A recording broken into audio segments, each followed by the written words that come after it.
O capítulo da precisão eu não acho tão precioso. Existe uma ideia da literatura enquanto uma terra prometida da linguagem, porque você pode focar o máximo possível com palavras, trabalhá-las, lapidá-las, até ter uma precisão exata do que você quer falar. Somente a literatura consegue, talvez, escapar de uma pasteurização da linguagem, das mídias de massa ou das empresas.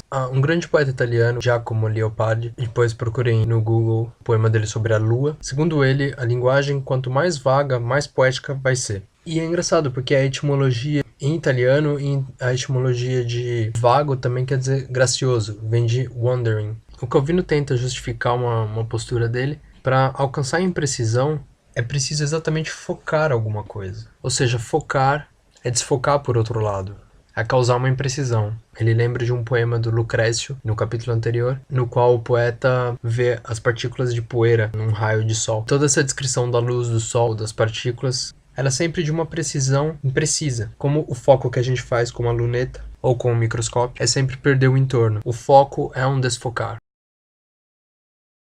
Visibilidade, para mim é o melhor capítulo. Ele começa citando o Inferno de Dante, no qual há uma declaração que chove dentro da alta fantasia. O resultado de todo o processo literário dele seria uma imagem de um iceberg, ou seja, unificar uma geração espontânea de imagens com uma intencionalidade discursiva. Por exemplo, encontrar histórias inteiras para as cartas de baralho, como é o livro dele, O Castelo dos Destinos Cruzados. É uma imagem interessante do enforcado. Na carta do tarô ele está pendurado com o pé esquerdo de ponta cabeça, como se ele tivesse caído em uma armadilha no meio da floresta e todos os pertences teriam caído. O enforcado seria uma carta de alguém pegou de surpresa. Esse espírito fantástico do escritor ou do artista, ele nunca é saturado de imagem. E daí vem a importância do capítulo da visibilidade. O drama do criador é exatamente combinar essas imagens e assim transportar essa combinação para uma outra mídia, que não é original, não é a minha cabeça. Não é todo esse cinema mental que existe dentro de mim. Para o artista, a obra de arte é sempre incompleta, exatamente por esse viés quase platônico de que há um receptáculo infinito de imagens e quando eu transporto essa imagem para um papel ou para um filme, ela já é limitada por si só.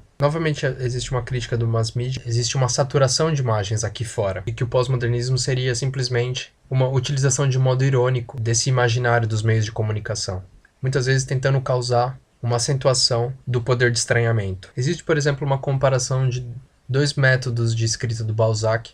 Uma que é tentar reduzir o mundo inteiro em uma linha, é um trabalho de literatura de síntese, e quando talvez ele viu que isso não era possível, ele caminhou para uma literatura extensiva, tentando captar tudo. Existe um paradoxo interessante no final do capítulo, o paradoxo de Gödel. Existe uma galeria e existe um homem dentro dessa galeria que olha um quadro que contém a própria galeria, que contém ele mesmo olhando para o quadro e assim por diante. Ou seja, um escritor fantástico teria, nesse programa literário, captar ele mesmo enquanto escritor realístico e o escritor realístico teria que captar ele mesmo enquanto escritor fantástico. Seriam dois programas impossíveis de serem realizados ao mesmo tempo. Tentar captar mundo é algo que deveria ter camadas múltiplas, tempos múltiplos. E toda essa tentativa de captar o mundo em pontos, vírgulas, exclamações, acabam sendo todas iguais, mas ao mesmo tempo todas são diferentes. Como as dunas impelidas pelo vento do deserto. Eu esqueci meus óculos em casa e eu estou com um pouco de dor de cabeça para terminar de ler o capítulo 5. Então eu vou ficar devendo esse capítulo.